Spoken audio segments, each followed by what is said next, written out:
Deuteronomy 18 focuses on spiritual leadership. It explains how priests and Levites should be supported, forbids occult practices, and tells Israel how to recognize a true prophet with a prophecy that clearly foreshadows Jesus, okay? So the first part of this chapter is support for priests and Levites, which encompasses verses 1 to 8. Levites and priests, descendants of Levi and especially Aaron, don't receive land.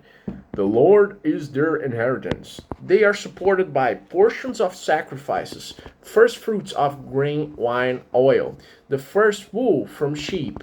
If a Levite moves to serve at a central place of worship, he shares equally in benefits with those already serving. Okay, lesson: the spiritual leaders depend on God people for support. God makes sure for who serve full time are provided for. Second part: forbidden pagan practices, verses 9 to 14. When entering the land, do not imitate the nations who live there, okay? These practices are detestable to God. Child sacrifice, divination or sorcery, witchcraft or omens, mediums, spirits, or necromancers, okay? And anyone who does these things will detestable to the Lord, okay? Is detestable to the Lord. These nations are being driven out because of these things, okay? Lessons. Spiritual curiosity must never override God's boundaries. All forms of occultism and spiritism are off limits, okay? Third part of this chapter: God will raise up a prophet like Moses, verses 15 to 19. The Lord your God will raise up for your prophet like me from among you. You must listen to him. This prophet would speak God's own words. God would hold people accountable for whether they're listening. This prophecy was ultimately fulfilled in Jesus.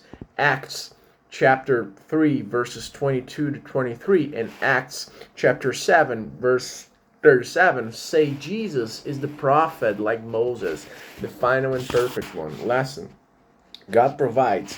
Trust spiritual guidance, and Jesus is the ultimate voice we must follow. Fourth part of this chapter: how to test a prophet, verses 20 to 22. If someone claims to speak for God, but speaks in God's name something God didn't say, or speaks in the name of other gods, that prophet must be put to death. Okay, I shouldn't laugh about it. How do you test a prophet?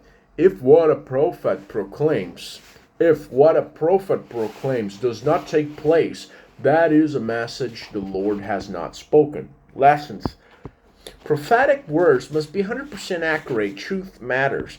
Not every spiritual voice is from God, even if it sounds convincing, okay? Things and lessons from Deuteronomy 18. Spiritual leaders should be provided for.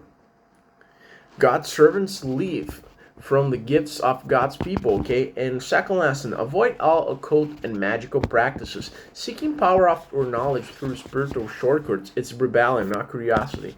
Third lesson: God speaks through his prophets. The clearest fulfillment is Jesus Christ, the true and final prophet. Fourth lesson: prophecy must be tested. God's truth is precise. Truth without accuracy is false prophecy.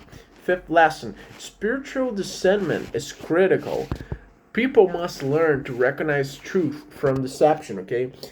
So Deuteronomy 18 says, trust God's chosen voice, not false promises, magical thinking, or spiritual shortcuts. It lays the foundation for the future role of Jesus, and it calls for spiritual purity and discernment in a land full of confusion. Don't forget to hit the like button, drop a comment, and see you in the next one.